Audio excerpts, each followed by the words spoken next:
محمد وعجل فرجه. إن الله وملائكته يصلون على النبي يا أيها الذين آمنوا صلوا عليه وسلموا تسليما. اللهم صل على محمد وآل محمد وعجل فرجه. بسم الله الرحمن الرحيم.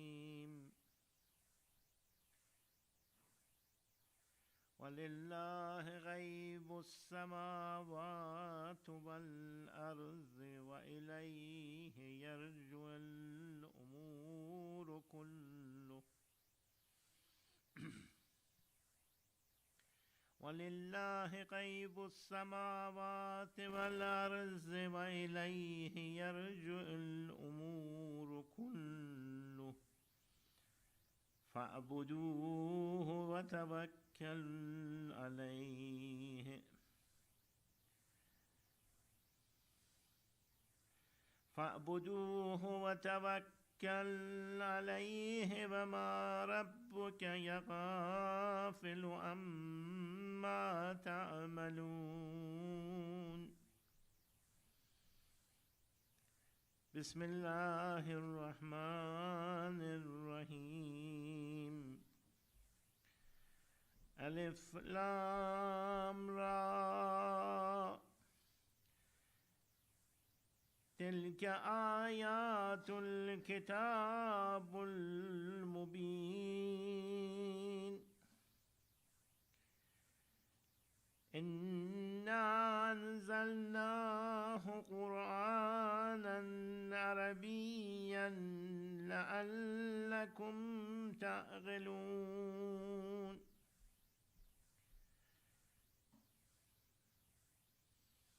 نحن نقص إليك أحسن القصص بما أوحينا إليك هذا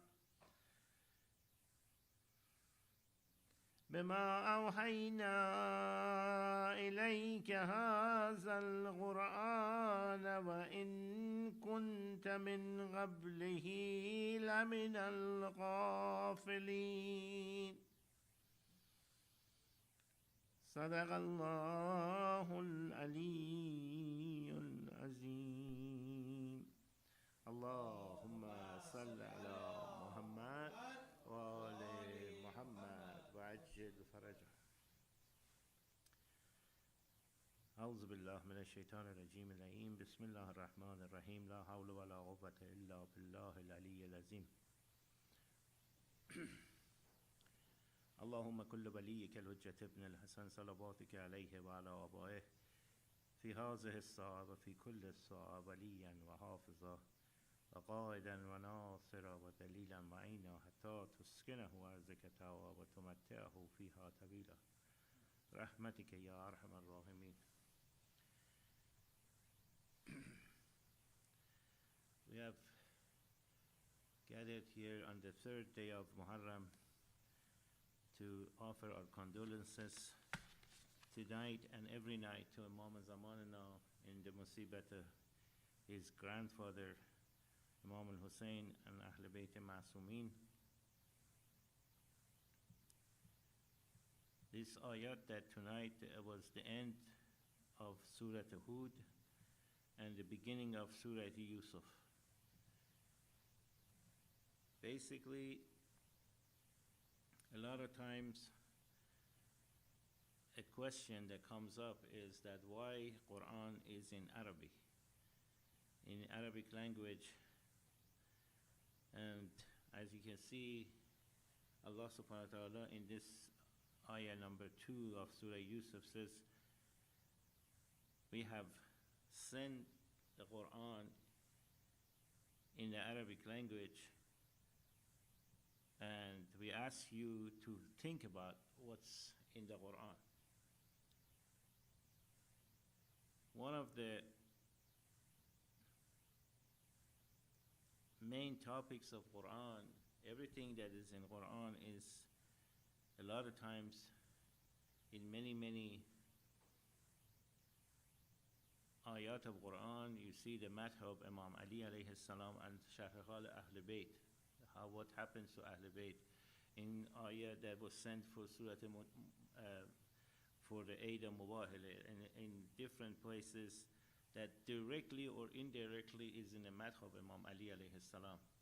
And yet, Imam Ali had to take his absence and stay at home 25 years. And he didn't spend the time, the 25 years that Khilafat was taken away from him, even though that many ayahs came for the Eid al-Ghadir, and everybody in the Ummah, think about it, the Ummah of Islam, everybody that was with the Rasulullah in that, more than 100,000 people saw and made bay'at with Imam Ali in Ghadir. But yet, every one of them, including the Khulafa that made bay'at with him, ignored that fact that he is chosen as the replacement. They went back to the custom and tradition that was before Islam in Jahiliyyah. So main thing that happens is that why historically that happens, and what happens after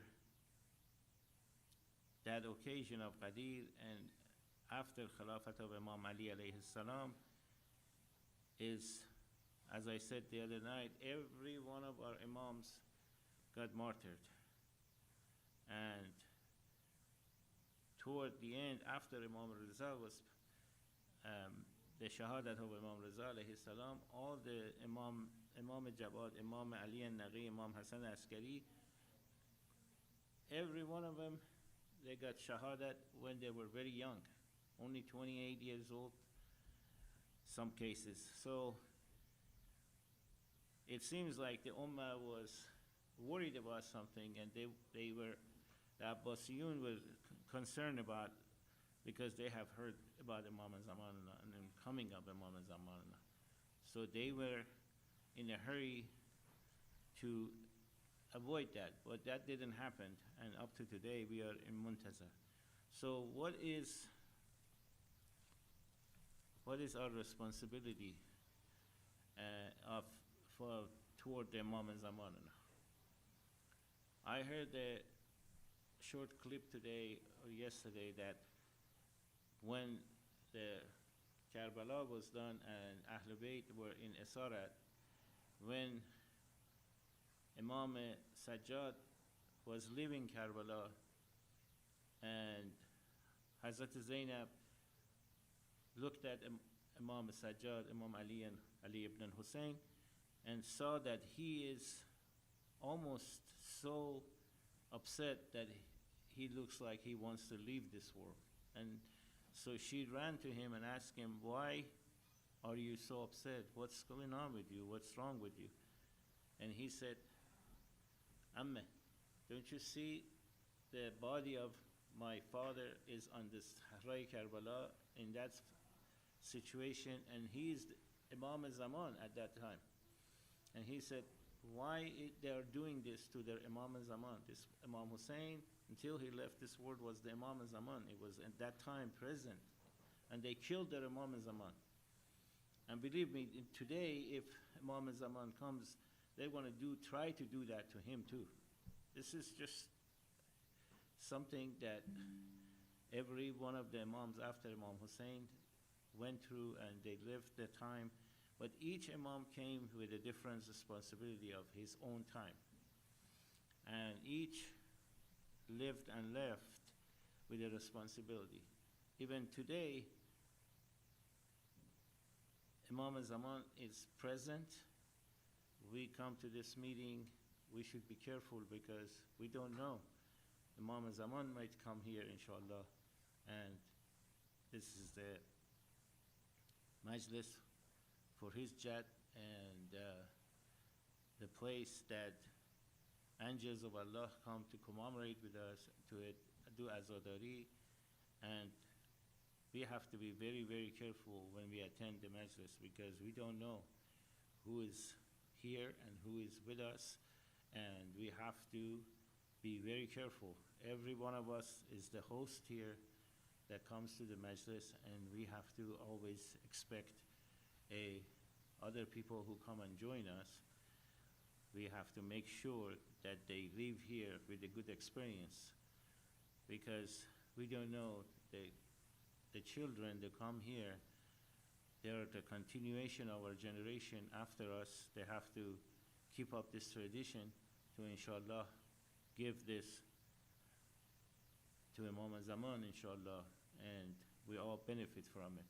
So with that note, I want to invite you to enjoy the Majlis, inshallah, and we be present in witnessing another year of Az-Zahra. Salawat ala Muhammad wa ala Muhammad. Allahumma salli ala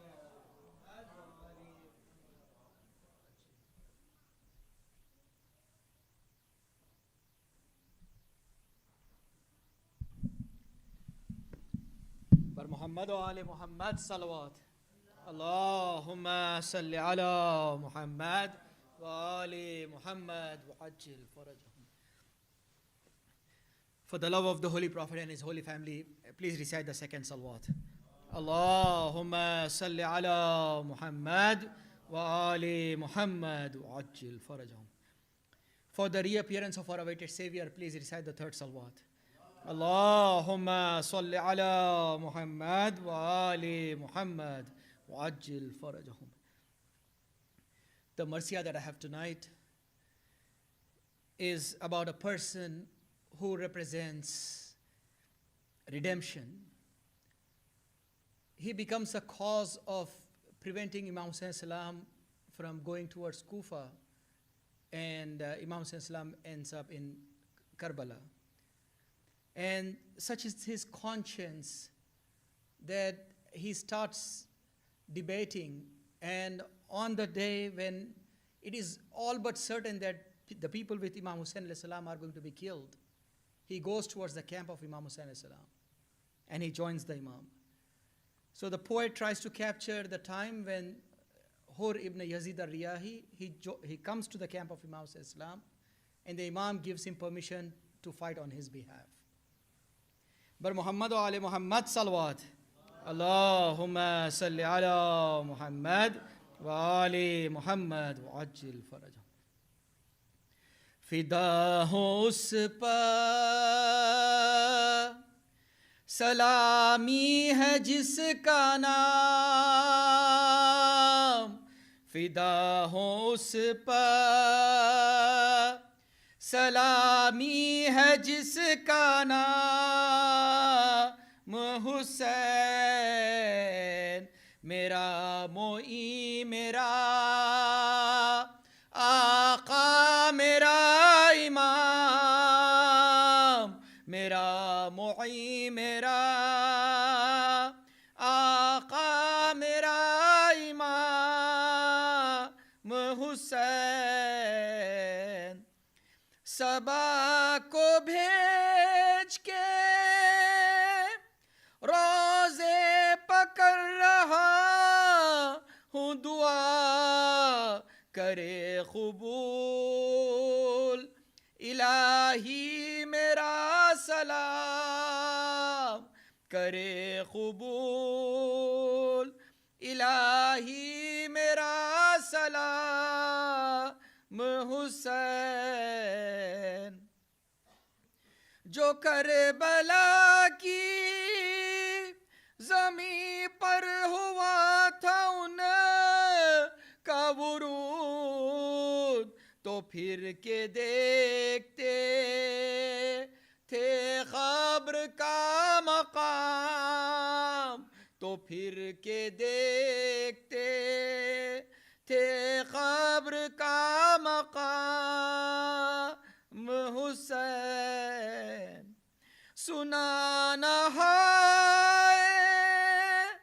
کسی سنگ دل نے لاکھ کہا، رسول کا ہوں نواسا ہے میرا نام، رسول کا ہوں نواسا ہے میرا نام حسین، نہ پوچھو وقت وہ کیسا تھا جب مدینے سے چلے ہر ایک کا لیتے ہوئے سلام، چلے ہر ایک کا لیتے ہوئے سلام حسین۔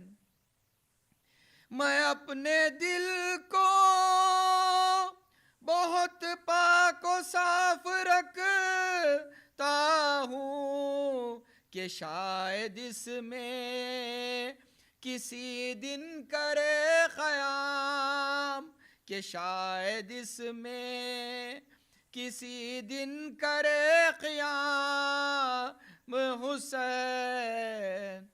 پناہ لیتے تھے دشمن اجل کے دامن میں، جو وار کرتے تھے لے کر علی کا نام، جو وار کرتے تھے لے کر علی کا نام حسین۔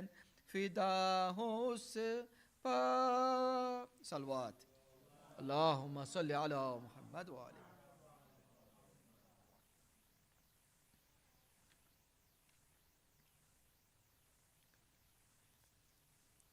رن میں جب شے کی طرف سے ہرے دیدار آیا، کس بشاشت سے اڑاتا ہوا رہوار آیا، غل ہوا سید مظلوم کا غم خار آیا، جانثار خلف حیدر کرار آیا، تو تقی نور سرے راہ نظر آتا ہے، جلوہ قدرت اللہ نظر آتا ہے، جلوہ قدرت اللہ نظر آتا ہے۔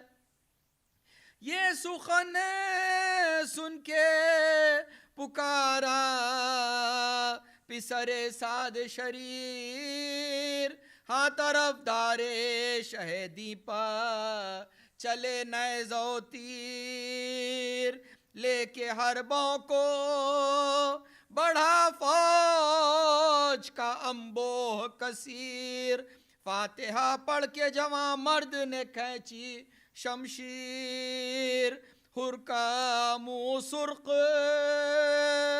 ہوا فوج ستم زرد ہوئی، شعلہ تیغ سے بجلی کی چمک گرد ہوئی، شعلہ تیغ سے بجلی کی چمک گرد ہوئی۔ بڑھ کے فرماتے تھے عباس زہے عزت و جاہ، بارک اللہ کی دیتا تھا صدا دلبر شاہ، کہتے تھے ابن حسن و حر غازی و شاہ، ہر ضرب پر فرماتے تھے ماشاء اللہ، اپنی جاں بازی کا غازی جو صلہ پاتا تھا، مسکراتا ہوا تسلیم کو جھک جاتا تھا، مسکراتا ہوا تسلیم کو جھک جاتا تھا۔ حیف جھکنے میں لعینوں نے جو فرصت پائی، سامنا چھوڑ کے سب فوج اخب سے آئی، لاکھوں ریز ادھر اور ادھر تنہائی، باغ گھوڑے کی پھراتا تھا کہ برچھی کھائی، آ گیا موت کے پنجے میں نہ کچھ دیر لگی، فرق پہ گرز لگا دوش پہ شمشیر لگی، فرق پر گرز لگا دوش پر شمشیر لگی سینہ یا ہوا تیر چلے آدھا کے رکھ دیا شیر نے خربوس پر سر نیوڑا کے علی اکبر نے یہ حضرت سے کہا چلا کے گر ہو ارشاد تو مہماں کو بچاؤں جا کے خادم حضرت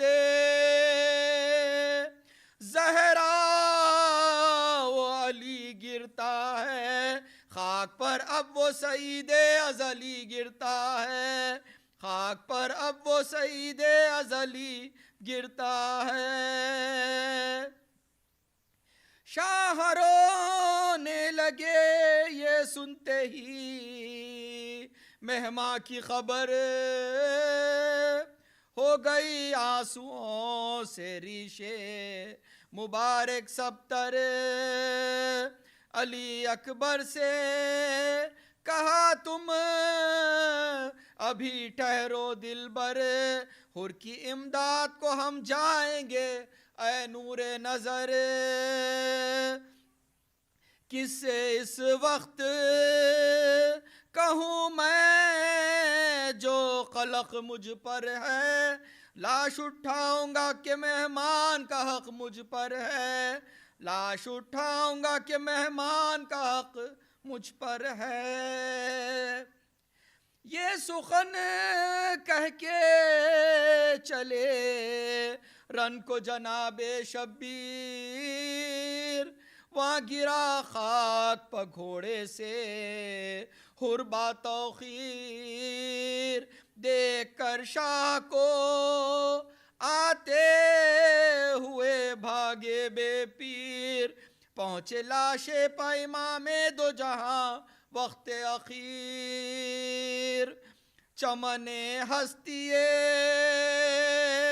مہمان کو اجڑتے دیکھا خاک پر ایڑیاں زخمی کو رگڑتے دیکھا خاک پر ایڑیاں زخمی کو رگڑتے دیکھا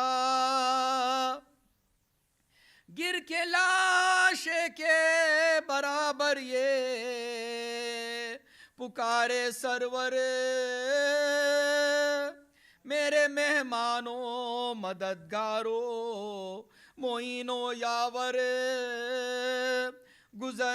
گرز کیا تجھ کو لگا ٹوٹ گئی میری کمر گر پڑے گھوڑے سے اور آہ نہ کی ہم کو خبر دوست کے ہجر میں کب دوست کو چین آیا ہے کھول دے چشم کو بھائی کے حسین آیا ہے کھول دے چشم کو بھائی کے حسین آیا ہے نیم و چشم سے حر نے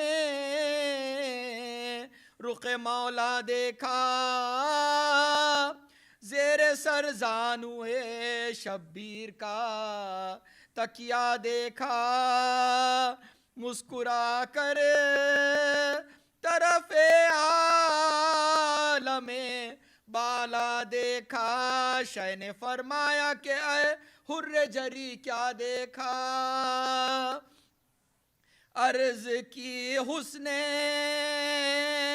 رخ حور نظر آتا ہے فرش سے عرش تلک نور نظر آتا ہے فرش سے عرش تلک نور نظر آتا ہے مجھ کو لینے چلے آتے ہیں فرشتے یا شاہ ملک الموت بھی کرتا ہے محبت کی نگاہ خلد سے شیر خدا نکلے ہیں اللہ اللہ لو برآمد ہوئے شبر بھی پدر کے ہمراہ لو برآمد ہوئے شبر بھی پدر کے ہمراہ ننگے سر احمد مختار کی پیاری آئی، دیکھیے آپ کے نانا کی سواری آئی، دیکھیے آپ کے نانا کی سواری آئی، کہہ کے یہ گود میں شبیر کے لی انگڑائی، آیا ماتھے پر عرق چہرے پر زردی چھائی، شہ نے فرمایا ہمیں چھوڑ چلے کیوں بھائی، چل بسے حر جری پھر نہ کچھ آواز آئی، چل بسے حر جری پھر نہ کچھ آواز آئی، طائر روح نے پرواز کی طوبہ کی طرف، پتلیاں رہ گئی پھر کر شہ والا کی طرف، پتلیاں رہ گئی پھر کر شہ والا کی طرف، رو کے اکبر نے کہا ہرے دلاور ہے اے مددگارے جگر بندے پیمبر ہے خون میں سب تر ہے تیرا روح منور ہے تشنا و بے کس و مظلوم کے یاور ہے ادھر آنا تھا کہ تیری اجل آئی بھائی، گھر میں سادات کے دعوت بھی نہ کھائی بھائی، گھر میں سادات کے دعوت بھی نہ کھائی بھائی۔ صلوات اللہم صلی علی محمد وآل محمد۔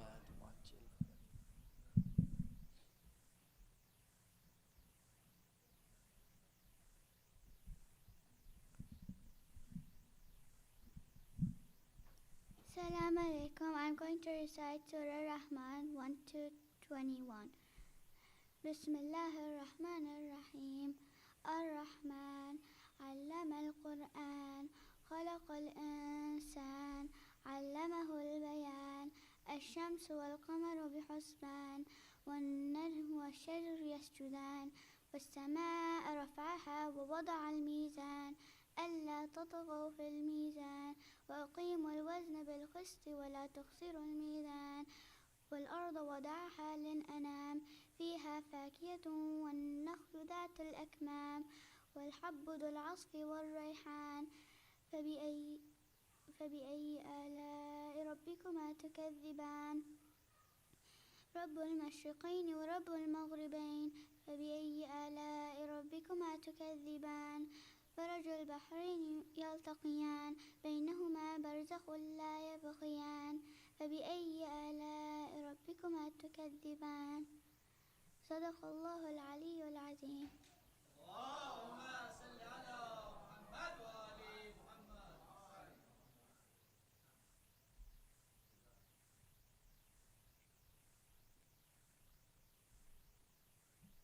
I'm gonna be reciting Surah Abasa. أعوذ بالله من الشيطان الرجيم. بسم الله الرحمن الرحيم.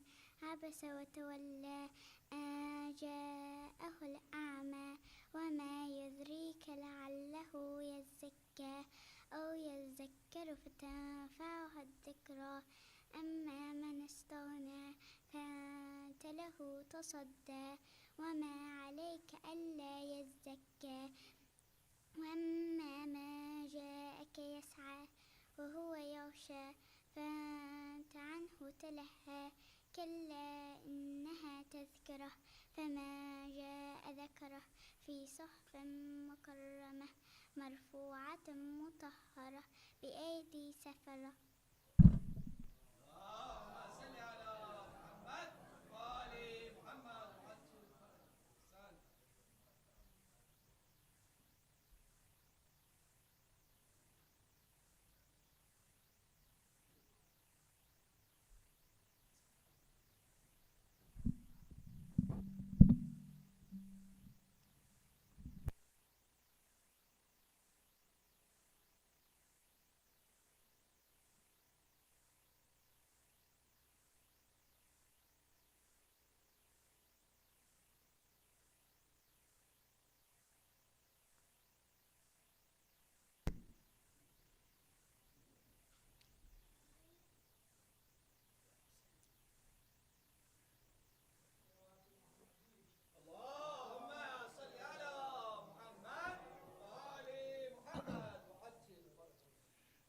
please recite a Surah Fatiha for your marhumin and the Shuhada of Islam.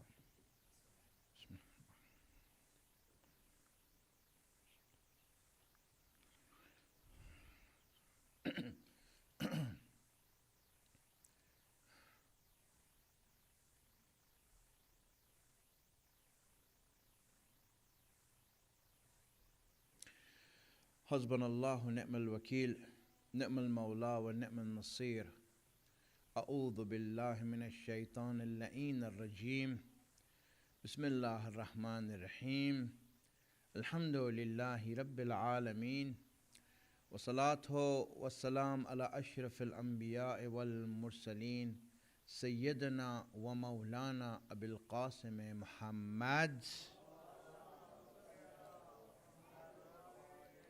وعلى آله الطيبين الطاهرين المعصومين سيما بقية الله الأعظم روحي وأرواح العالمين له الفداء رب اشرح لي صدري ويسر لي أمري واحلل عقدة من لساني يفقه قولي صلوات على محمد اللهم صل على محمد وآل محمد.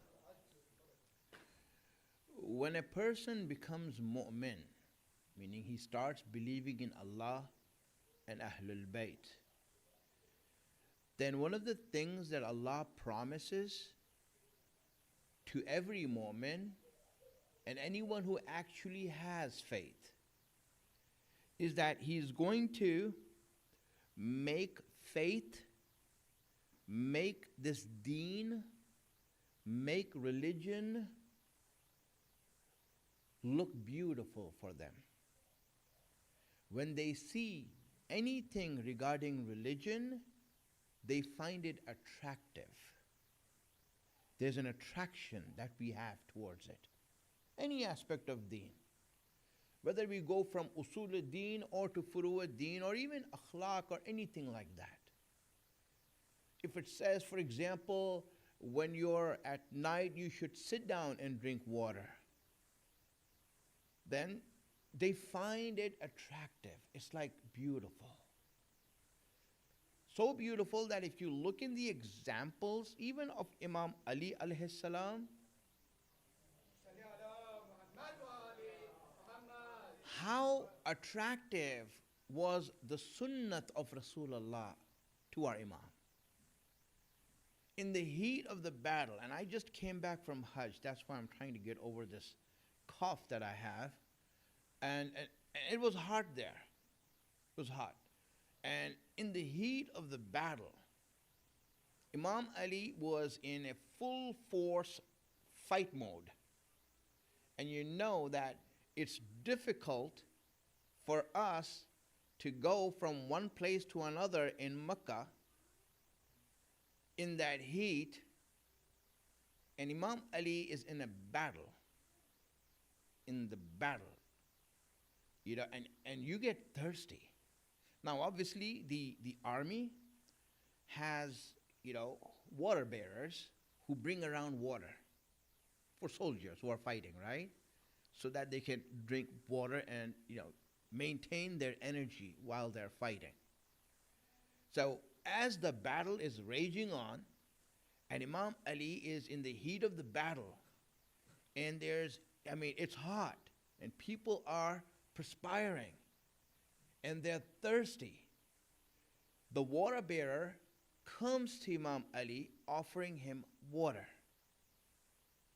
Imam Ali is taking the glass that he's being offered and then gives it back to the water bearer.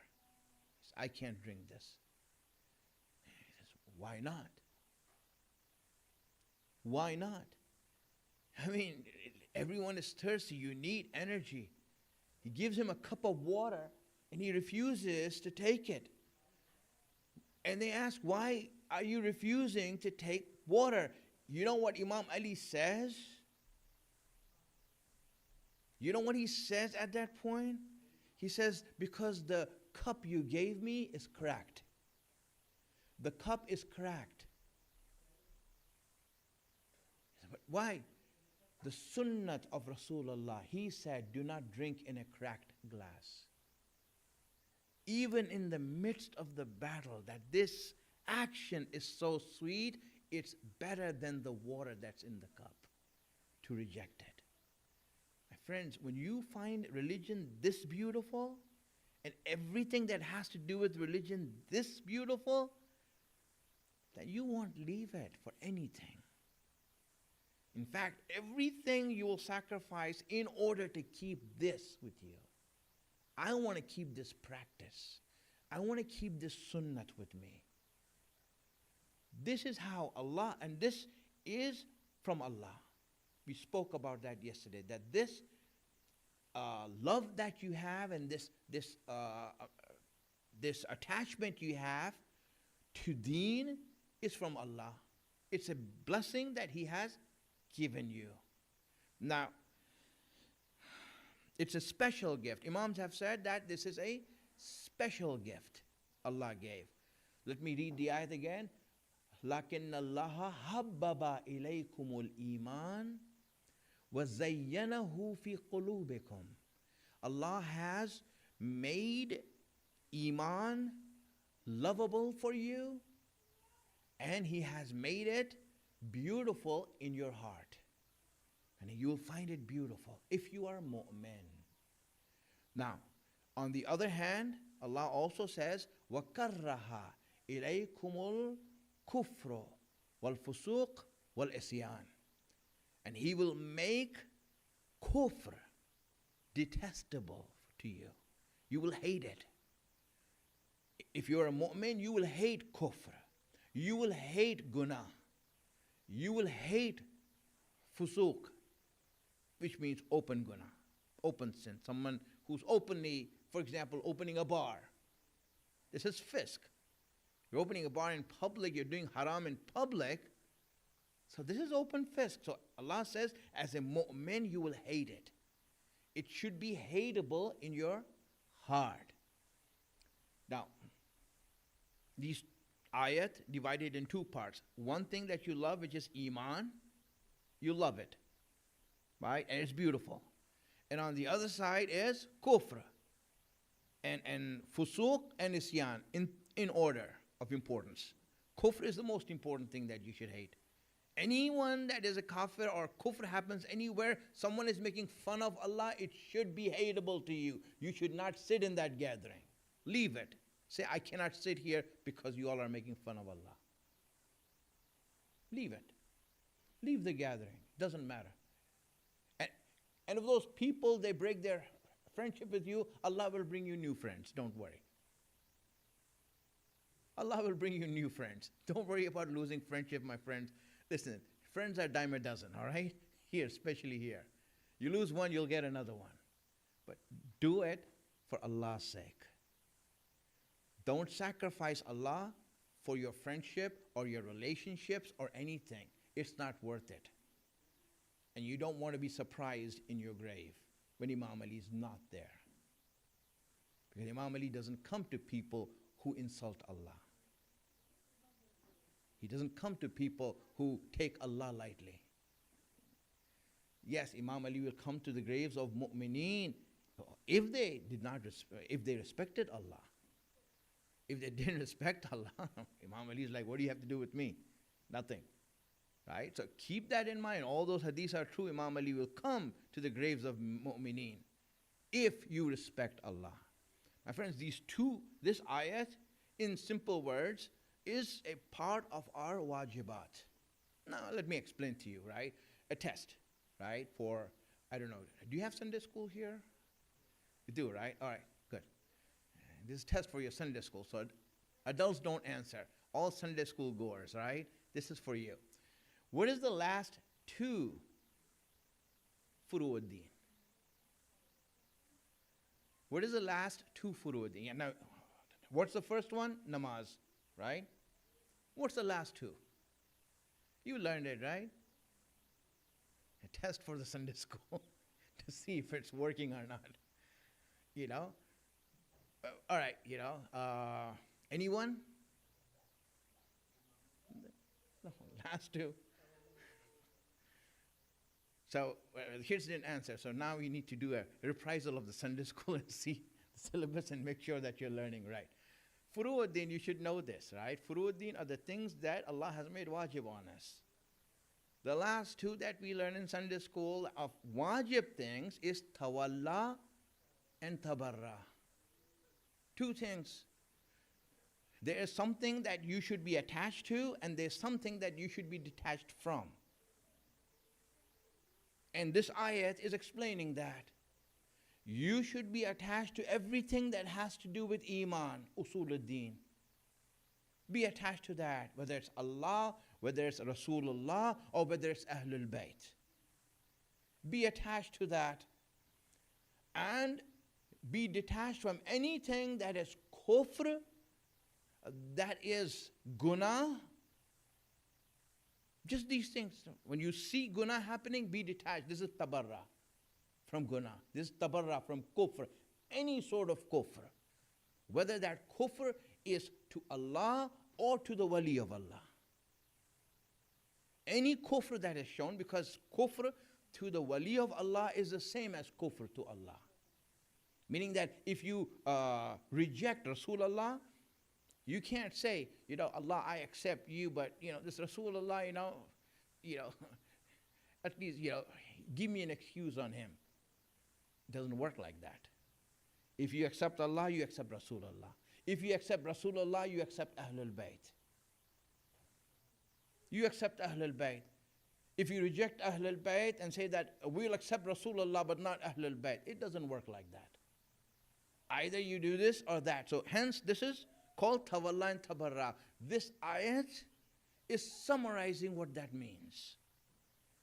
And this is from Allah. This tawalla, that main part is from Allah.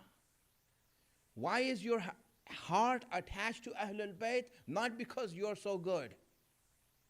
It's because Allah is good that He has made your heart attached to Ahlul Bayt. He made them look beautiful for you. This is Allah's gift to you. Why do you hate the enemies of Ahlul Bayt? Why is there hatred in your heart? Because Allah put it there.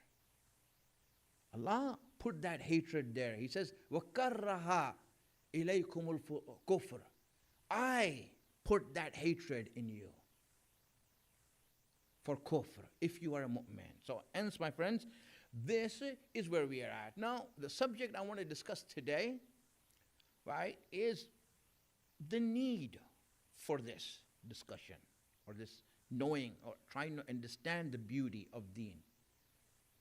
Yesterday we spoke about the fact that this is from Allah, that it's a gift from Allah. Now we need to know why. Now I mentioned a little bit about that and in the first speech, but I want to emphasize this today so you know this. So let's send the salawats.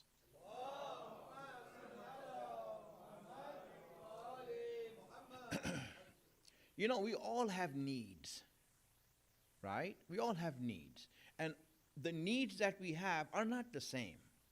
Some are more important than others, right? Some needs are more important than others. That's the way it is. Now, people over the years have divided needs into different categories called hierarchy of needs. Now, if you ever had taken a psychological or psychology course in college, you would know this. Maslow's hierarchy of needs, right? You see that he's just stating the obvious from, logical results, and that there are certain needs and their hierarchy. Some needs are more important than others, right? Some needs are more important than others. At the most basic and primary level as your physiological needs. For example, the need for air. I mean, it is important, right? Or water. So let's say, for example, if you don't have air, you wouldn't be trying to decide about other things. If you're gasping for breath and you're dying, you won't be thinking, I need to make a family, At first, you want to get out of this need that you're in. You want to get out of that, then you'll come to other things. But first, let me get out of this. Let me make sure I have enough air to breathe. I have water to drink. This is like the primary need. Then when you go higher, for example, he speaks about safety being the second need. Safety, security, you won't be thinking of dinner when your house is being bombed. Right? If your house is being bombed, you're not thinking, are we having steak or fish, It's not important. Our house is being bombed right now. Let's get out of here. Let's find some security. Right? So it's a need that is more important than food, is your security. If your life is in danger, you won't be looking for things that are different. It's the same way. So now, when you go a little more, then it's about belonging. That my belonging, my family, relatives, friends. You want that. Right? You want that. This is a need also. We need to have a social life. We need to have parents. We need to have family and friends where we belong, that we have an identity. So that's a need that we have. But it only comes after security. Only comes after security. Or then you go forward, then you come to the need, for example, of esteem, of respect. Now you want to be respected by others. Right? You want to be respected by others. Now you're looking for status. It's also a need. Now really, these are all interesting things. Right? That, if I speak about each of these things, how Allah states them, and how it's so crucial in understanding deen, but that's not my subject right now. But when he goes through all these needs, he comes to a final need called beauty. The need for beauty.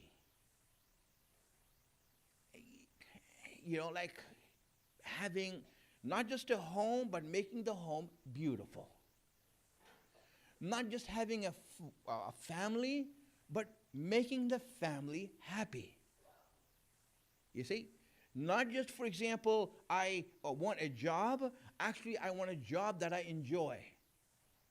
You see, this is a need, but it comes after having a job. When you don't have a job, you say, well, no, I will only choose a job that I like. You got to pay your bills, man. Go get a job. Then you can decide if you want to make that job better or what. You can upgrade it later, but right now you need a job. You see, this is something that happens later. This beauty is a need, but it happens later in Maslow's hierarchy. So now, after you learn this, a lot of people learn this and they make this their logical hierarchy in their mind. But you see, here's our discussion. And the discussion is this, that for a mu'min, for a believer, someone who has faith in Allah, faith in ghaib, faith in what Allah sent, if he has faith, then beauty is not at the end of the list. It starts off with your primary needs at the beginning of the list. Beauty and enjoyment and finding attraction is as important as breathing air. And this is where we need to rectify this hierarchy of need. Rectify it. Don't think that, that's at the end when I do that. No, actually, this is at the beginning of your deen. When you become a mu'min, you start enjoying. You start finding what is there attractive. It's not like after I do all these things, then I will look into attraction and see if it's enjoyable or not. It doesn't work like that. The first thing you need, like you need air, like you need security, like you need to make your life protected, just like that, you need beauty, and find that beauty in your faith. If you don't find it, then your faith will start to suffer. My friends, your faith will start to suffer until eventually that Shia who used to love Imam Hussein and cry for Imam Hussein eventually will let go of Imam Hussein. Eventually he will let go of him. And that's the sad part. That's why this subject that we are discussing is necessary to keep our faith alive. This is necessary for us. Now let me explain a little bit more of that. Send the salawats.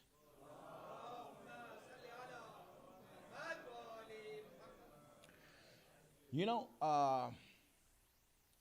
if your car breaks down and you want to get it repaired, so the first thing that you do is obviously take it to a mechanic, and he will do testing on it first to see what's wrong, diagnose the problem, right? Now, to diagnose the problem, you know, they will use a scanner or a code reader. It's a fancy gadget that mechanics use. You know, there's a hole right underneath your dashboard. They'll stick that in there, and that gadget will tell them what's wrong with the engine, right? Whatever's wrong, and then from there they go into actually opening up the engine and seeing what's wrong and all these things. First they're going to do this, right? See, Iman has the same thing. You need to put a code reader in it and a scanner in it, you know, to see what's the state of your Iman, what's the state of your faith. And that gadget that's used is this very subject. To see the state of your Iman, you need to ask yourself, how much are you enjoying your faith? Not if you have it or not. That's never the question for a mu'min. You know? For example, you ask a mu'min and you'll see, you know, they don't understand this, but they give the wrong answer. For example, if I ask a mu'min, you know, do you love Imam Ali? Say, yes. Well, first of all, I'm sorry, that's the wrong question. The question is not if we love Imam Ali. The question is, how much do we love him? See, that will decide the state of your Iman. Yes, we all love him. You know? Yes, we all love Imam Hussein, but how much do you love him? Ready to die? We're to the point of donation still. I'm telling you. Guys, you know, there was a person by the name of Ubaidullah ibn Hur al-Juhfi. And this person was a Shia. He always was with Imam Ali, you know, then with Imam Hassan, Imam Hussein, this and that. But he didn't join Imam Hussein. The irony is this, that he's one of those people that Imam Hussein himself went and spoke to him personally to invite him. One of those people that Imam Hussein himself went to his tent, went to him and invited him. He said, listen, I want you to join me. Come and join me. I mean, not a lot of people Imam Hussein invited. Some certain people Imam Hussein, this is one of them. Imam Hussein goes and invites him to come there. And he says, I can't join you.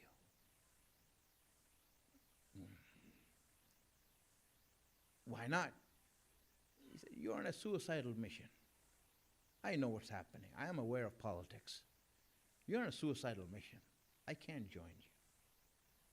You know, because this path that you're taking is going to lead to death, and I can see it. It's happening. And there's no way that you'll be saved.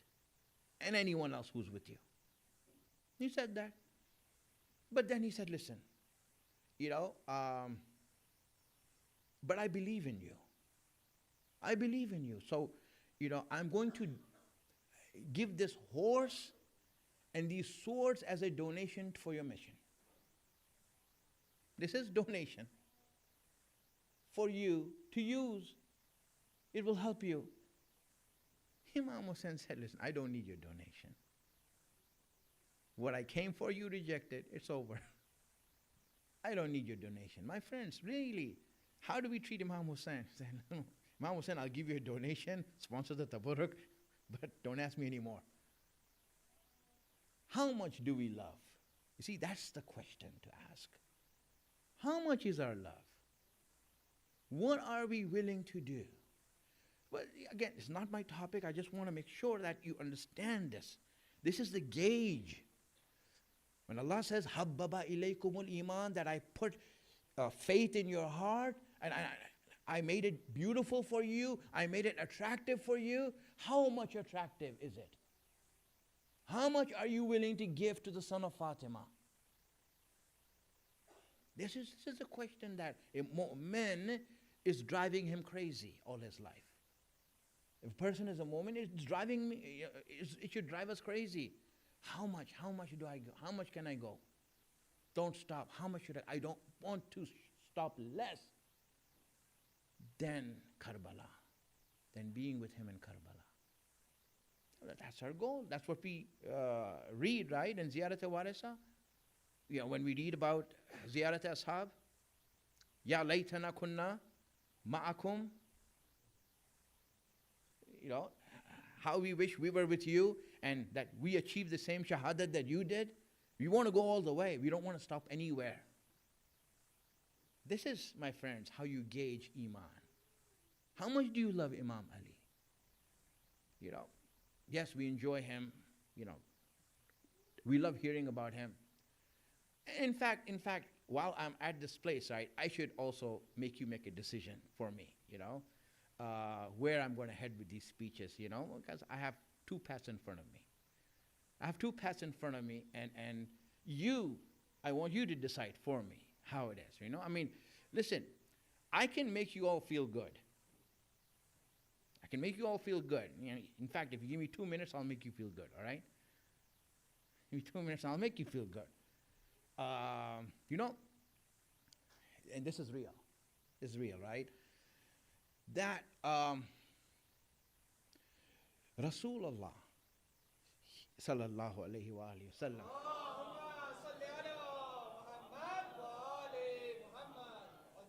you know, he used to cry for you.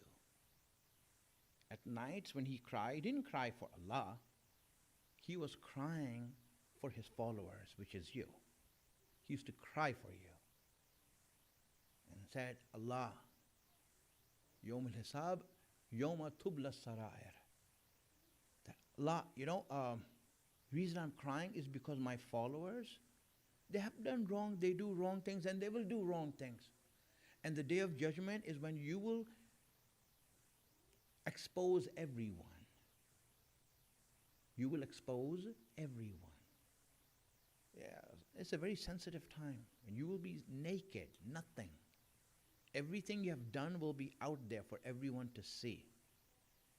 It will be a very shameful time. Very shameful time to stand in that court and everyone now knows what you have done, and it's really bad. Rasulullah is crying to Allah, Allah, my ummat, my nation. So you know what Allah replied back to him? I said, Inni ar'afu minka. He says that I love and respect your ummat more than you do. I respect your ummat more than you do. I will take one at a time away from mahshar and do their hisab there so that their respect is maintained on Day of Judgment. Imagine this, my friend. Subhanallah. Doesn't that make you feel good? That Allah will not expose you. He will not make you stand there and be ridiculed in the eyes of people. Doesn't that make you feel good? My friends, I told you, I can make you feel good. But feeling good is not the same as being good. Feeling good doesn't make you good. We can go on with these stories and, you know, you all can feel good about yourself. But that's not going to make you good. So you need to decide, do you want to feel good in these 10 days or you want to become good in these 10 days? You want to be a spectator for Imam Hussein or you want to be a companion for Imam Hussein? This is the difference. And this is the difference. So if you want to be a companion for Imam Hussein and I should go on that path, then inshallah you should say the salawats.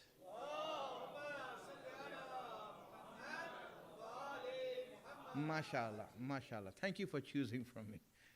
You made my work very easy now. Salawats.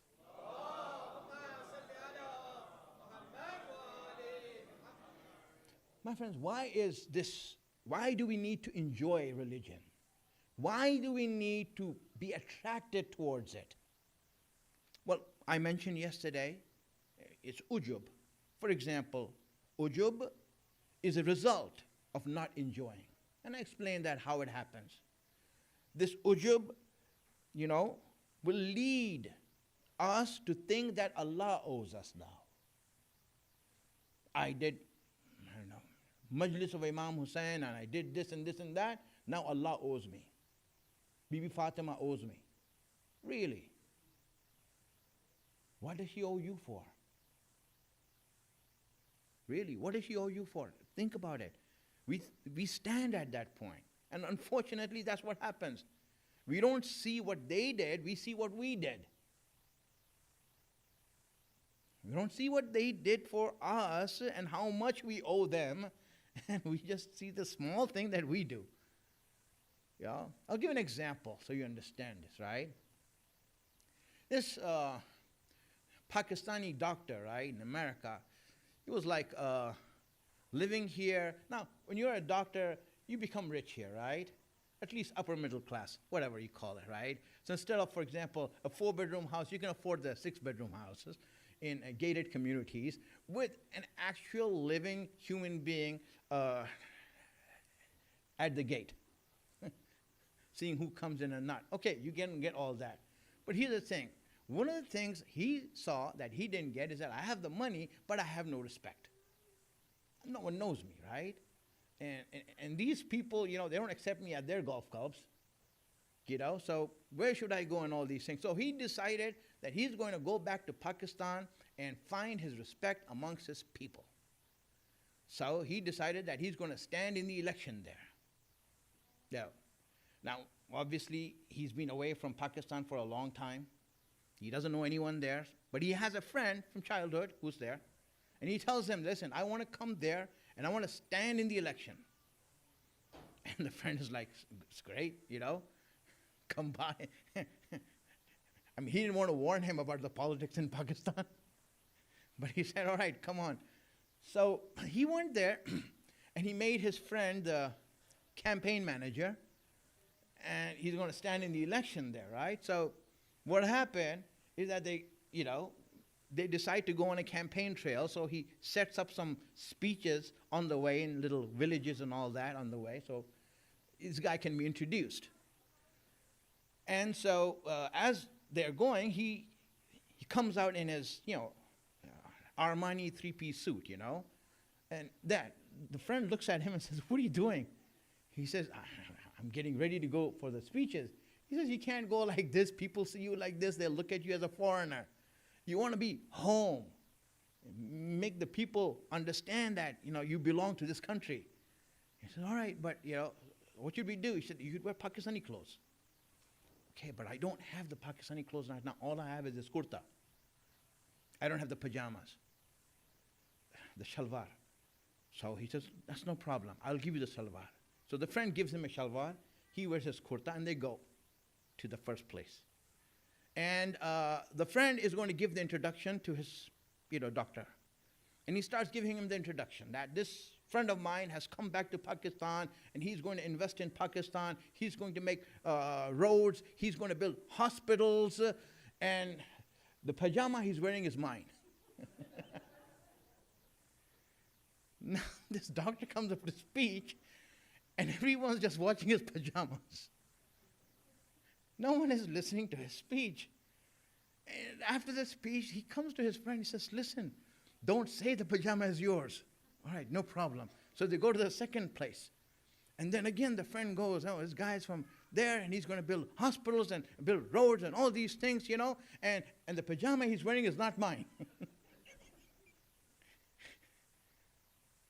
And the friend goes up to the speech, he's like, what the heck? I have nothing. You know, everyone's noticing my pajamas. And then he goes to the third place, says, listen, would you please leave the pajamas alone? You know, leave the pajamas alone. I said, all right, you know. So the third place they go, and then again he gives a stump speech that he's giving, that this is my friend, he comes there, builds hospitals, roads, and whatever it is, and the pajama he's wearing, we don't know where it's from.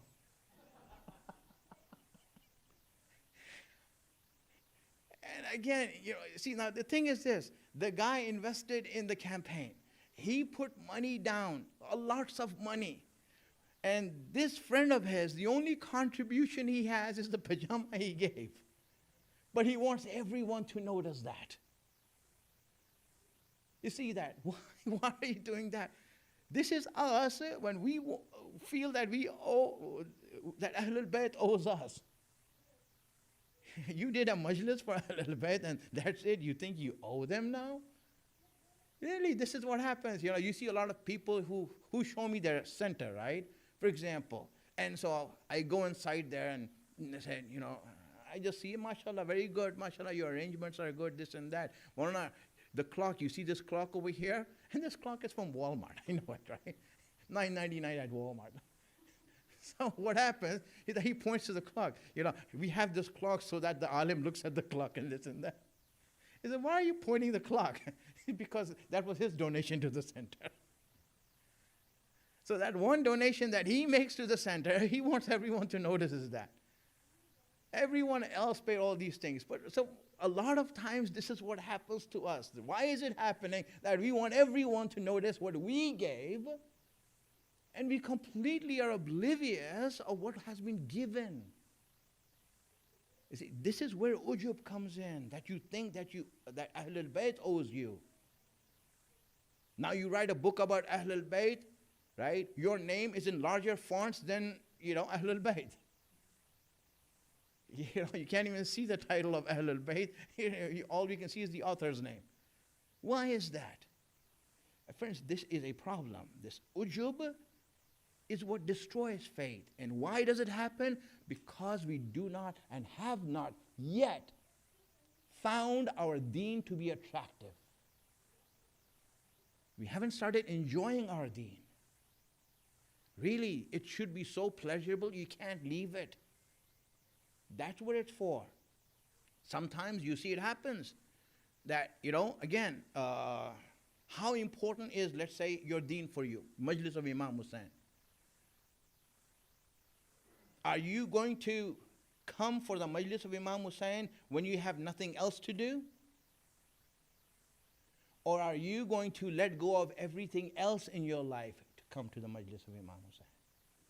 Where do you stand? Oh, I can't come to the Majlis. I have an invitation. What? You have an invitation and you can't come to the Majlis? This Majlis is not for free. There's someone who's inviting you to come here. Bibi Fatima is inviting you. So you will reject her invitation over someone else's? Where is your priority? My friends, these are things to look at in our faith to judge where it is. See how important is it? This majlis, I mean, Bibi Fatima is inviting you. What other invitation do you need? You need someone else to call you and say, this is our majlis, our tabarruk, you're giving there. It's okay, it's a tabarruk, may Allah give you reward. But you know what? Bibi already invited us. Bibi already invited us. That's all I need. My friends, know how to look at faith. That's what happens when you actually start having faith. You start looking at things really. Let me stop here. Let's send the salawats.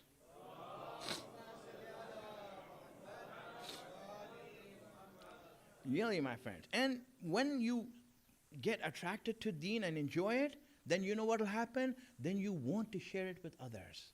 You want to give it to others. You want to make others know it also. Because it's so enjoyable for you. It's so enjoyable that you want others to know. If you have something that's really good, You know, for example, if you go to a restaurant, you know, and they are serving like really good food, then you tell others, you know, you should go to that restaurant, really good food. Why? Because you enjoyed it. So when you enjoyed the majlis and being with Imam Hussein here, share it with others. Listen, come to the majlis, it's great. Not the speaker has nothing to do with it. Really, the majlis is that sitting where Bibi Fatima is sitting. You being with her. Whether the speech happens or not, it's nothing. Friends, this is where we are at. Look at that, and inshallah, there you will see, wow, what I have been missing. Salawats.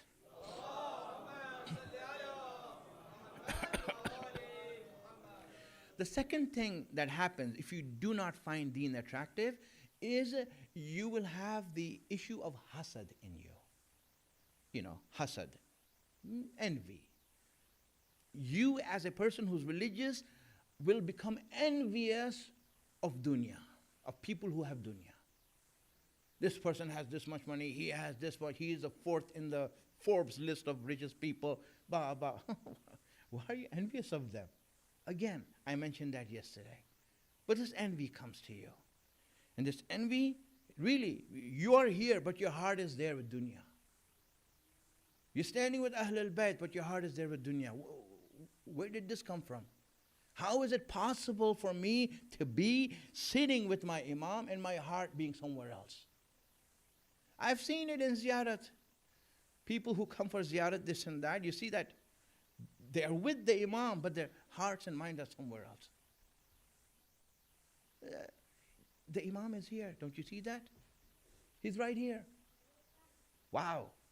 That's what happens. And this is, you know, like, why is it that? Because hasad has taken over. We are hasud, we are envious of dunya and people having dunya. Why? Why am I afraid of that? I told you yesterday why you shouldn't be. But just, you know, this is the second reason that we have. Send a salawat, please.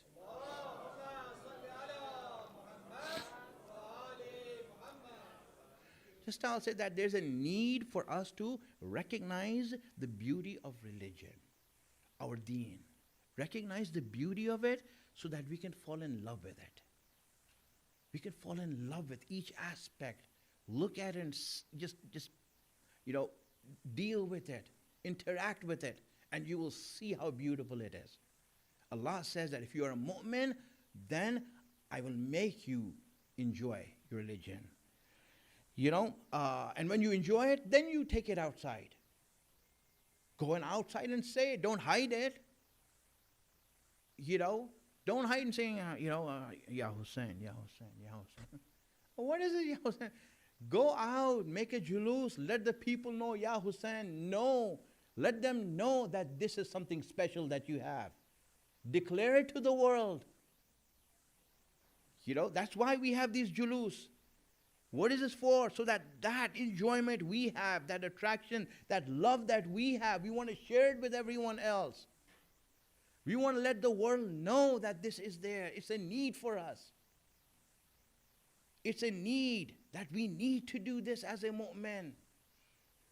You know, it is said, you know, when Allah spoke about our relationship with Ahlul Bayt, you know, there's two words for love in Arabic. There's muhabbat and mawaddat.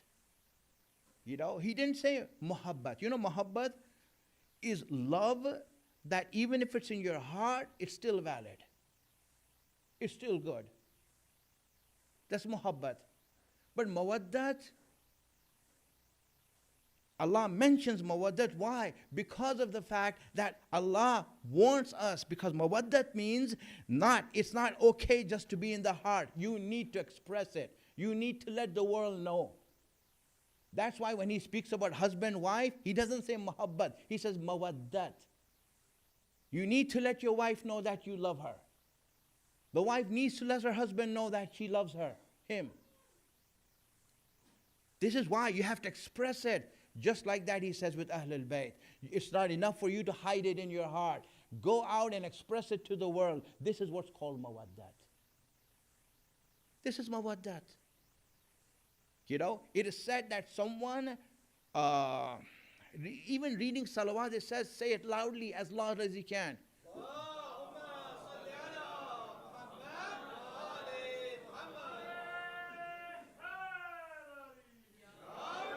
Why do you say it loudly? What is that? The hadith we have says that anyone who doesn't recite salawat loudly, it means that he is stingy about us.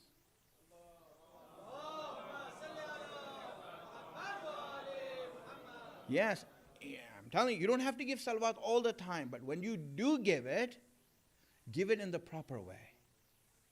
This is a sign of your faith. How much are you willing to give to Ahlul Bayt? You announce it to the world. It's a need for you to announce it. That's the beauty of it, my friends. This is how it comes down.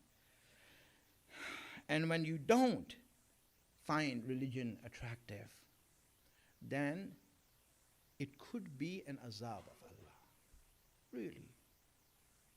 That could be another reason. Why can't I find my religion attractive? It could be something that you have done as an azab from Allah. You know, when you look at Yusuf, if you know Hazrat Yusuf, Prophet Yusuf, his story, children who don't have them, Prophet Yusuf was the son of Yaqub. He saw a dream, you know, where his brothers and everyone are bowing down to him. And Yaqub, his father, was afraid that his children will get envious of Yusuf, right? And eventually, yes, they got envious of him. And then the brothers of Yusuf, they went with Yusuf and they wanted to kill him, but then one of them said, no, let's not kill him, let's throw him in the well. So they threw him in the well to die. Who's going to come there to that well? To die and all that, right? So they left there, and then it's an interesting story, you know, that they came back with the shirt with some fake blood on it, you know, from whatever, and they told Hazrat Yaqub that a wolf killed him. And the interesting thing is that Yaqub, when they asked him, right, let Yusuf come with us and play with us.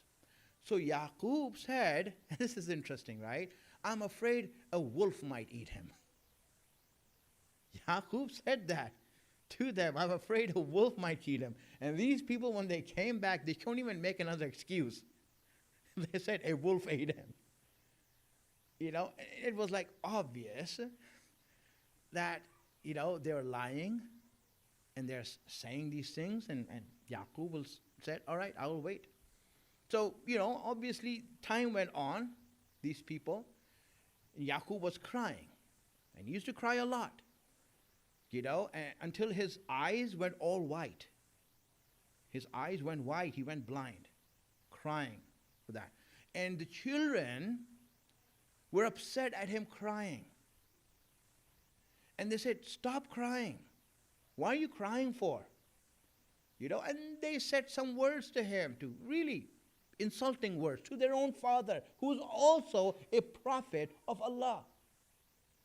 They said, you know, look at you, you're acting like ignorant people.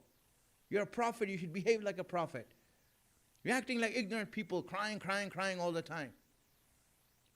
Now the issue is this, right? Why are these people so much upset at Yaqub crying? I mean, Yaqub, we understand why he's crying, because he lost his son. Something wrong happened to him, zulm happened, and he's crying. But why is it that the children are stopping and trying to stop Yaqub from crying? See, this is a very psychological point Allah mentions in the Quran. He mentions this story so that we can decipher this. That, you know, whenever zulm happens, there'll be two sides to it. One will be those people who will protest and cry for the zulm that happened. And there'll be another group that would want that crying to stop, because they're afraid that the zulm that they have done is going to be exposed. So from here we understand why people cry and why people stop those who are crying from crying.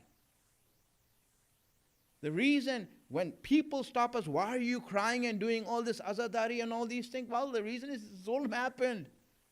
And so we are crying. So our crying makes sense, but why are you stopping us? Do you have something to hide? Do you have something to hide that you don't want to get exposed? Why are you stopping? So this is the reason why when you look at people who stop others from crying, you need to doubt their intentions. Did you have something to do with this? This is learned from the story. But let's go forward. When you hear this, they did the crime, and at the end, this is one of those stories in the Quran that has a happy ending. Because everyone is going to meet each other, there's going to be a big party, Baba, everyone forgives each other, and they start living their life after that. Now, this is where I come, right? Where I want to bring you. After all that has happened, the brothers of Yusuf, while talking to each other, because all their life they went through this, right? So now they have this thing in their mind. So, okay, we did zulm on Allah's prophet. Now they found out that Yusuf is also Allah's prophet. So now they know that we did zulm on Allah's prophet. So why didn't Allah punish us? Why didn't Allah punish us? It's the question we have. So what happened is that they went to Yaqub and they asked Yusuf that, listen, what happened? We did this zulm on Yusuf and we lied to you and everything. We were wrong all our lives. Why didn't Allah punish us? Why didn't He send His azab on us? So Yaqub said, interesting question, I will ask Allah. So Yaqub asked Allah, and the reply came back to him, to Yaqub, that go and tell your kids that we have punished them already. That we have punished them. So he came back and told them that Allah said that He has punished you. So they're saying, okay, they said, what punishment? Really, what punishment? Look at us. We're all good. We have wives, we have children. The children grew up with us. We enjoyed our children all our life. The one who was punished is Yusuf. He was taken as a slave, sold in the slave market, went to jail. Throughout his life, he went through difficulties and hardship. So what punishment would he get? It looks like he got the punishment by mistake. He got the punishment. Look at his life. His life is like in shambles, really. The whole life, Yusuf went through difficulties. From his childhood, he went through difficulties. And these guys, they are like living it up with their families. Having a good time, everything and all these things. So they're like, where's the punishment? So Yaqub was like, really, okay, interesting question. Let me go back and ask him. Ask Allah. He goes and asks Allah, and Allah replies back to him. I want you to listen to this. Yaqub says, Allah, what punishment did you give him? And Allah in reply said, what greater punishment is there in this dunya, in this world, that they will enjoy everything in this dunya except for my ibadat. I have taken away from them the attraction of my religion, the enjoyment of my ibadat. They will watch a movie for 3 hours without flinching, but if you ask them to pray 2 rakat, they will have a hard time. They'll have a hard time. Yes, go there and see. They will go out on vacations for a week, but if you ask them to do one thing for me, you will see how hard it is. This is an azab from Allah. Not enjoying deen and not being attracted to deen is an azab of Allah in this dunya. This is why it's necessary to see the beauty of deen and find the attraction, start falling in love with it. And inshallah, we will go through the ways how we can achieve that and how we can come to that point. But today's was just this. Why is it so important for us? Why is it necessary for us to know this and to find this attraction? Hadith from Rasulullah sallallahu alaihi wasallam.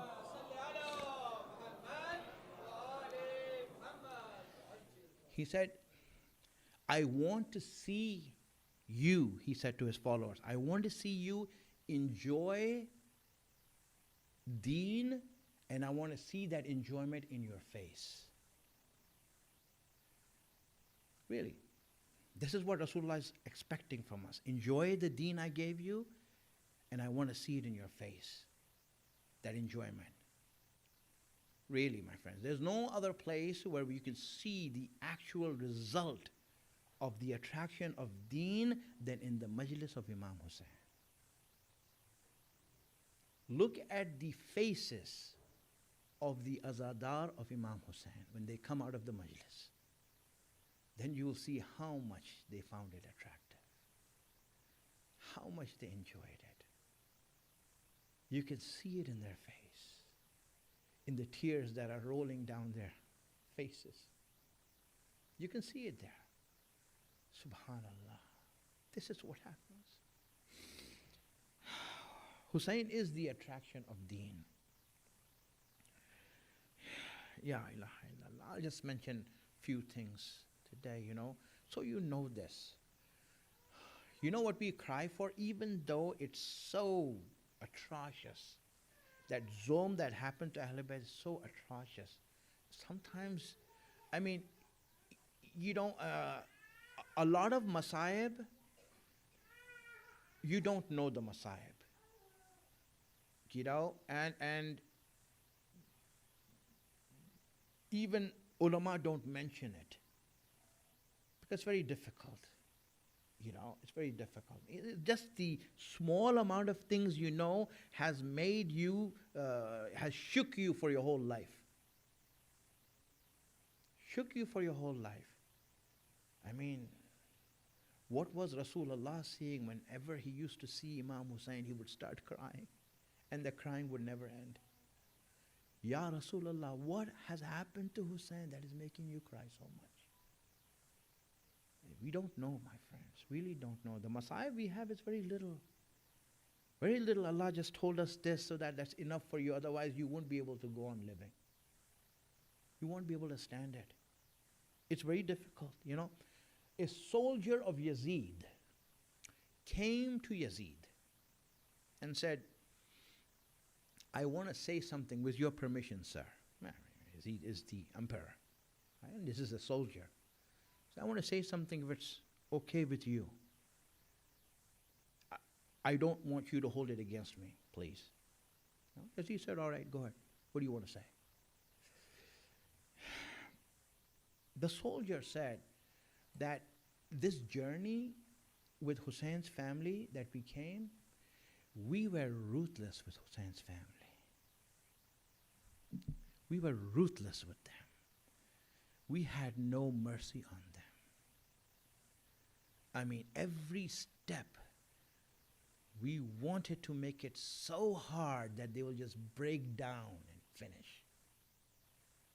That's what we wanted to do. The whole journey, we kept them in the worst places. Worst places that you can people. All of them. We were hard with them. We were really hard with them. This is a soldier telling that to Yazid. And he said that, we came to one place where the walls of that place were falling down. The walls, you can literally see the walls falling down. And they were kept in that place that if the wall falls down, they will die. He said that the family sent a little girl with a message to us. She came from inside with a message and said, the family has requested, if you can, move us from this place to somewhere where it's safer, where there's safety. Move us somewhere, at least where the wall will not fall on us. This is a dilapidated building. Anytime the wall can fall, at least help us to get out of this place. Make us go to a safer place. This girl came with the message. So he said, I said, all right, I'll take the message to my officer. So he went to the soldiers that were seated there, with the officer, and he said, hey, listen, the family sent a message that they, would prefer the place is not safe. If you can move them to somewhere where they can be safe. The officer and the soldiers, the other soldiers that were there, started looking at each other and laughing. They started laughing. And I didn't know why they're laughing. Maybe I'm missing something here. He was an amateur. I didn't know what was going on. So I asked him, why are you laughing? Then the officer said, you're stupid. You don't know that we kept them there and we want the wall to fall on them? That's what we kept them there for. We want the wall to fall on them so we don't have to take this mess to Sham. Friends, this is how Ahlul Bayt were treated. This is how the family of Imam Hussein is being treated.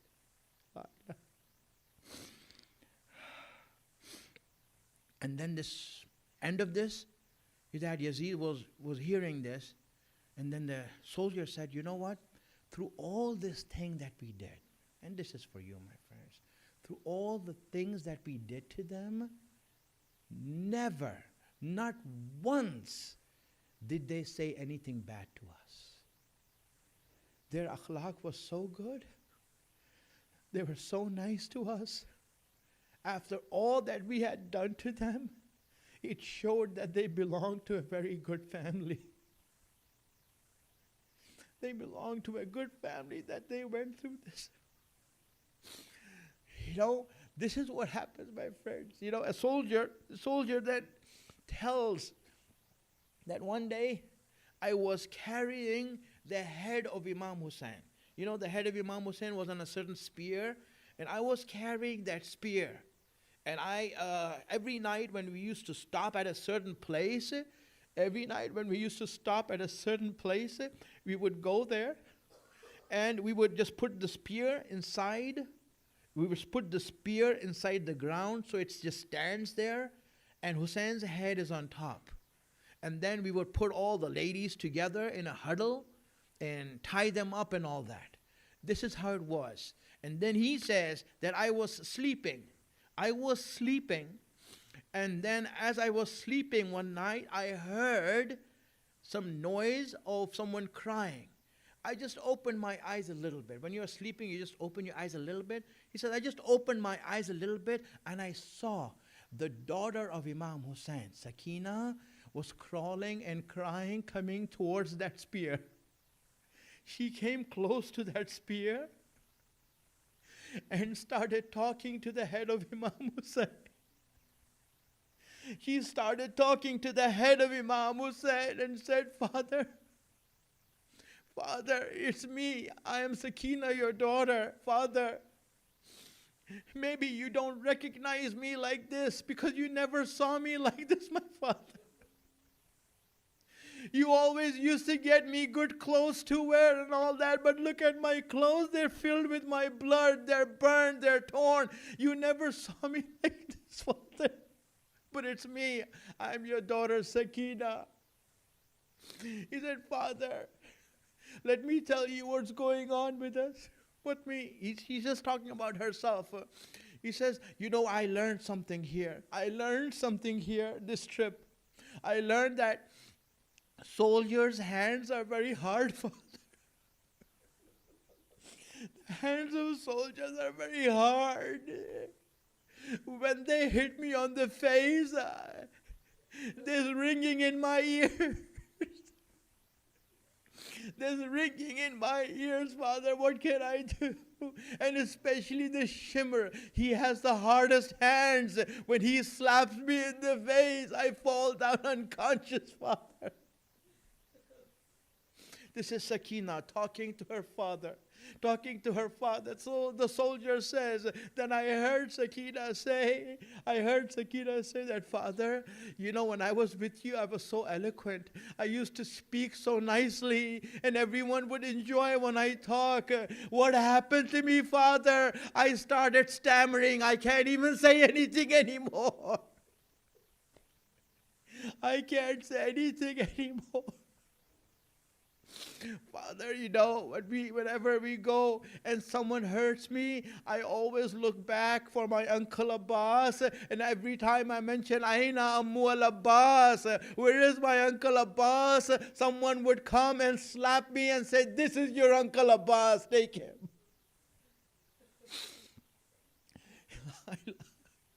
And this went on, and then Sakina, he said that Sakina then raised her hands, opened her shirt, and raised it to Imam Hussein, begging from Imam Hussein, and saying, Father, every time I called you, you came to me. Every time I called you, you came to me. I am calling you right now. I am begging you to come. When Sakina said that, the soldier said that spear on the head started bending towards Sakina. Started bending towards Sakina until the head of Hussein was in front of Sakina. Sakina grabbed it.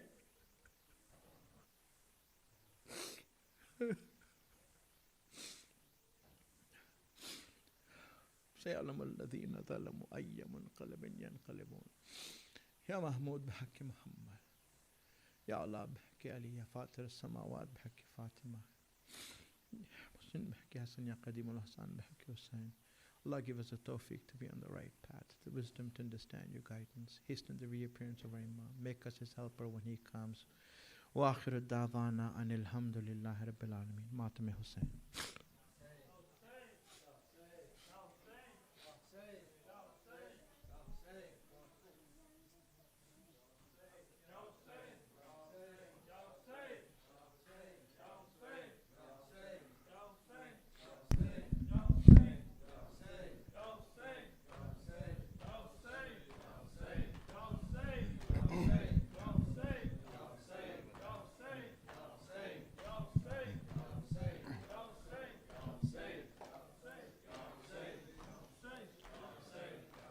عاشور کا سورج ہے قیامت کی گھڑی ہے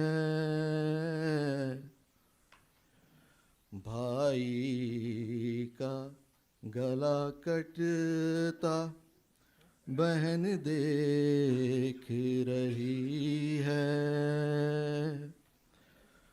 مقتل میں کسی ماں کی صدا گونج رہی ہے اے میرے حسین میری گود میں آ جا میرے بچے میری آغوش میں آ جا میرے بچے میری آغوش میں آ جا میرے لیے اعلال تو اصغر کی طرح ہے گودی میری گہوارہ ہے بستر کی طرح ہے اس دھوپ میں دامن میرا چادر کی طرح ہے اے میرے حسین میری گود میں آ جا میرے بچے میری آغوش میں آ جا میرے بچے میری آغوش میں آ جا میں ماں ہوں میرا دل نہیں سینے میں سنبھلتا نازک یہ بدن تیرا یہ جلتا ہوا صحرا اور اس پہ ستم یہ ہے کہ تو رہ گیا پیاسا اے میرے حسین میری گود میں آ جا میرے بچے میری آغوش میں آ جا میرے بچے میری آغوش میں آ جا گود میں لے لوں تجھے سینے سے لگا لوں سینے پہ سکینہ کی طرح تجھ کو سلا لوں سینے کے تیرے تیر میں پلکوں سے نکالوں اے میرے حسین میری گود میں آ جا میرے بچے میری آغوش میں آ جا میرے بچے میری آغوش میں آ کر میرے زانوں پہ جو سو جاتے تھے بیٹا چکی کی مشقت پہ بھی پہلو نہیں بدلا اب کیسے تجھے چھوڑ دوں مقتل میں اکیلا اے میرے حسین میری گود میں آ جا میرے بچے میری آغوش میں آ جا میرے بچے میری آغوش میں تیری بھی تو اولاد ہے تو بھی تو پدر ہے اولاد کا غم کیا ہے یہ تجھ کو بھی خبر ہے غم بچے کا سہ جائیں یہ کس ماں کا جگر ہے اے میرے حسین میری گود میں آ جا میرے بچے میری آغوش میں آ جا میرے بچے میری آغوش میں تو لیٹ گیا تھک کے تو اس جلتی زمیں پر یہ کس کا لہو تو نے ملا روئے حسین پر مت خاک پہ سولال تیری ماں ہے یہیں پر اے میرے حسین میری گود میں آ جا میرے بچے میری آغوش میں آ جا میرے بچے میری آغوش میں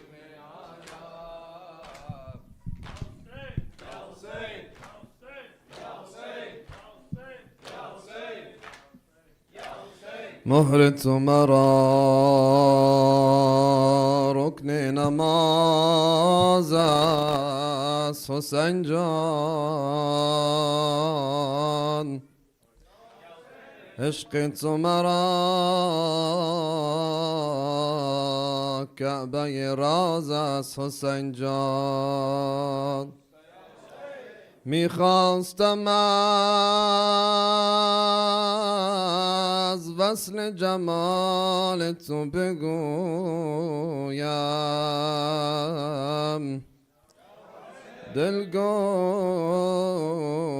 که این قصه دراز است حسین جان از داغ تو در گوشه ویران رقیم شمعیست که در سوز و گداز است حسین جان صلوات محمدی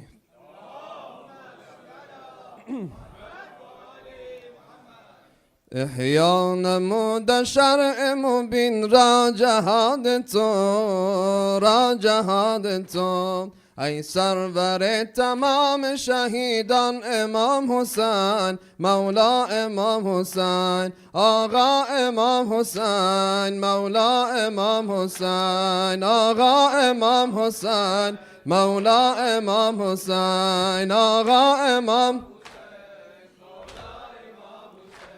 آقا امام حسین، احیا نمود شرع مبین را جهاد تو، را جهاد تو، ای سرور تمام شهیدان امام حسین، امام حسین، شهر و دیار دین به خرابی چو رفت و لیک، شهر و دیار دین به خرابی چو رفت و لیک، خونت دوباره ساخت گلستان امام حسین، مولا امام حسین، آقا امام حسین، مولا امام حسین، آقا آقا امام حسین، حقا تویید، حقا تویی که در صف کرب و بلای عشق، کرب و بلای عشق کردی به پای رایت قرآن امام حسین، مولا امام حسین، آقا امام حسین، مولا امام حسین، آقا امام حسین، آقا امام حسین، مولا پوشیده کعبه از غم تو جامعه سیاه، پوشیده کعبه از غم تو جامعه سیاه، که از بحر آن گذشته ای از جان امام حسین، آقا امام حسین، مولا امام حسین، آقا، آقا امام حسین، مولا امام، صد بار جسم اکبر و داماد قاسمت، داماد قاسمت، صد بار جسم اکبر و داماد قاسمت، داماد قاسمت، بردی چسان به خیمه ز میدان امام حسین، مولا امام حسین، بر داغ‌های سینه اطفال خواهرت، بر داغ‌های سینه اطفال خواهرت، خوانند درود جمله محبان امام حسین، مولا امام حسین، آقا امام حسین، مولا امام، آقا امام حسین، مولا، ای قبله مراد به پابوسیت بخوا، به پابوسیت بخوا، این جمع بینوای غریبان امام حسین، مولا امام حسین، یا رب به حق حضرت زهرا وسیله کن،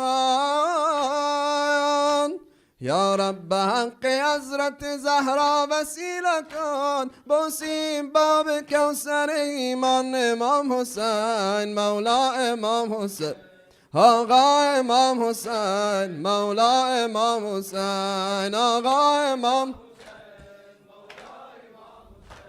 مولا امام حسین، مولا، یا رب ز فیض رحمتت این جمع حاضرین، این جمع حاضرین، فاخر نماز فخر امامان امام حسین، مولا امام حسین، از اشک چشم ناصری این شعر بسته نقش، از اشک چشم ناصری این شعر بسته نقش، بر صفحه مراد عزیزان امام حسین، مولا امام حسین، آقا امام حسین، مولا امام حسین، آقا امام، آقا امام حسین، پوشیده کعبه از غم تو جامعه سیاه،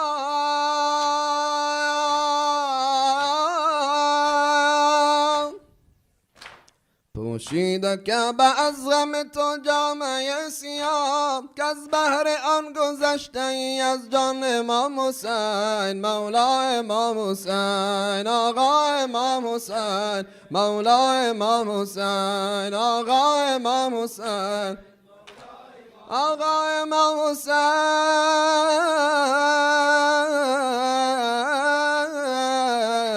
مولا امام حسین بر محمد و آل محمد صلوات.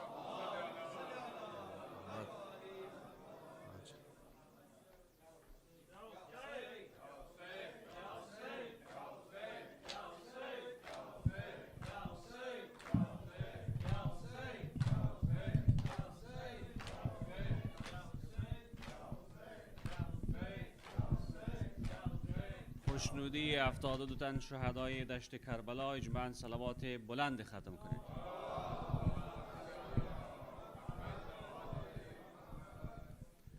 اشک غم ریزد ملایک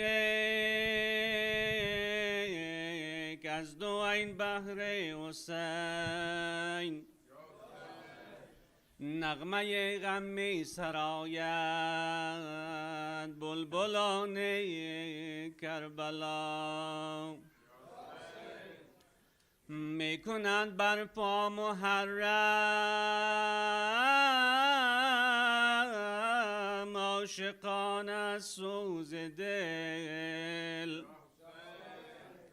میزنند بر صورت و سر عاشقان کربلا اجماعاً صلوات بلند ختم.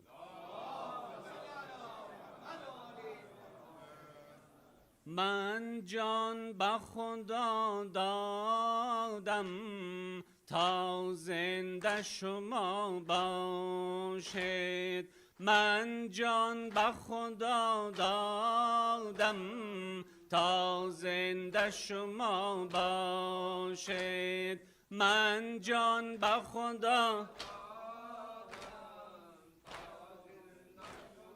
باشید من جان به خدا دادم در رای حقیقت ها تا بین جهان حق گوینده شما باشید من جان به خدا دادم تا زنده شما باشید من جان به خدا دادم تا زنده من جان به خدا دادم پاینده بود اسلام در نزد خداوندا در نزد خداوندا ارزنده شما باشید من جان به خدا دادم تا زنده شما باشید من جان به خدا دادم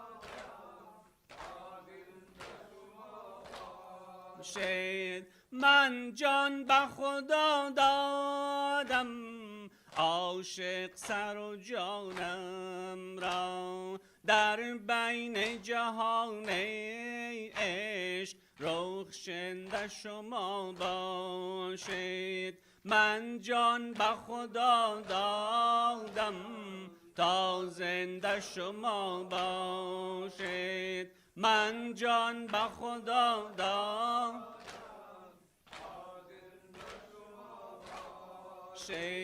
من جان به خدا دادم تا رحم خدا آید در روزه حساب محشر در روزه حساب محشر دارنده شما باشید من جان به خدا دادم من جان به خدا دادم من جان به خدا دادم من جان به خدا دادم ای امت پیغمبر در بهشت جهان افروز دارنده شما باشید من جان به خدا دادم تا زنده شما باشید من جان به خدا باشید من جان به خدا دادم من جان به خدا دادم جان همه یاران را تا هست و جهان دین تا بنده شما باشید من جان به خدا دادم تا زنده شما باشید من جان به خدا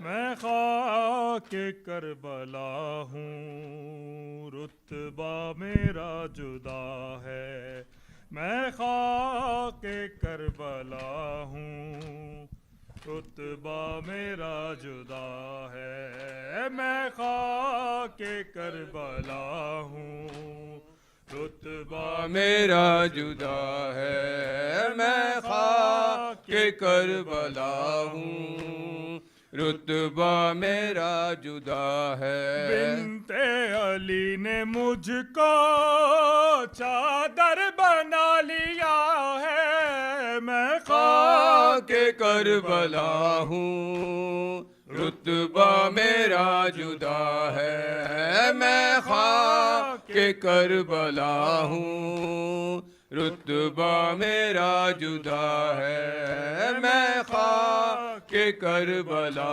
ہوں رتبہ میرا جدا ہے میں خاک کربلا ہوں رتبہ میرا جدا ہے بنت علی نے مجھ کو چادر بنا لیا ہے میں خاک کربلا ہوں رتبہ میرا جدا ہے میں خاک کربلا ہوں رتبہ میرا جدا ہے کرتے ہیں رشک مجھ پہ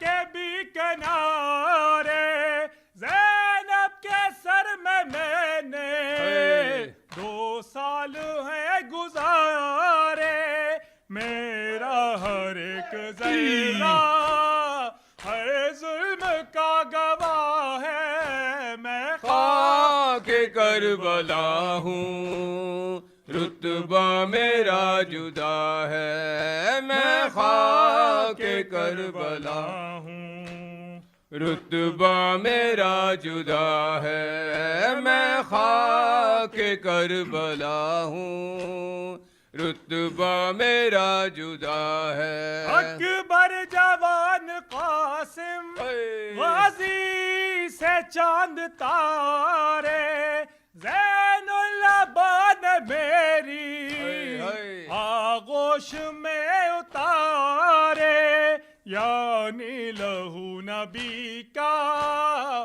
مجھ میں ملا ہوا ہے میں خاک کربلا ہوں رتبہ میرا جدا ہے میں خاک کربلا ہوں رتبہ میرا جدا ہے میں خاک کربلا ہوں رتبہ میرا جدا ہے اکبر کی لاش پر جب شبیر جا رہے تھے اٹھتے تھے بیٹھتے تھے اور لڑکھڑا رہے تھے منظر وہ اب بھی میری آنکھوں میں پھر رہا ہے میں خاک کربلا ہوں رتبہ میرا جدا ہے میں خاک کربلا ہوں رتبہ میرا جدا ہے میں عابد بیمار تھا وہ عابد بیمار تھا چلنے سے جو لاچار تھا چلنے سے اور شام کا بازار تھا اور شام کا بازار تھا اور مصطفیٰ کی بیٹیاں مولا حق امام یا حسن یا حسین مولا حق امام یا حسن یا حسین یا حسین یا حسین یا حسین.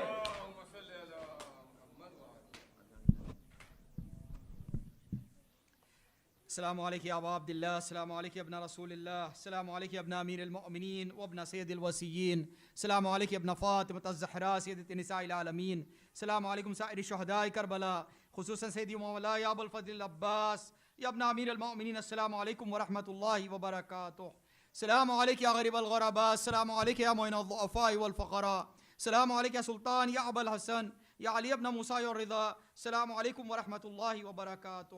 السلام علیکم یا صاحب العصر والزمان، السلام علیکم یا شریک القرآن، السلام علیکم یا امام الانس والجان، عجل اللہ تعالی فرجک وسعل اللہ تعالی مخرجک وظہورک، السلام علیکم وعلی آبائک الطیبین الطاہرین، السلام علیکم ورحمۃ اللہ وبرکاتہ. صلوات اللہم صلی علی محمد نعرہ حیدری. بسم اللہ الرحمن الرحیم. ان اللہ وملائکتہ یصلون علی النبی یا ایہا الذین آمنوا صلوا علیہ وسلموا تسلیما. اللہم صل علی محمد وآل محمد.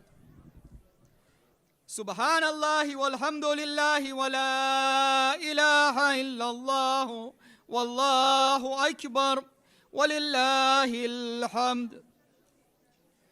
اللہ اکبر اللہ اکبر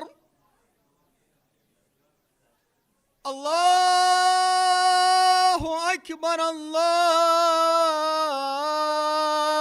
اکبر جل جلالہ و جل شانہ. اشہد ان لا الہ الا اللہ اشہد ان لا الہ الا اللہ وحدہ لا شریک لہ.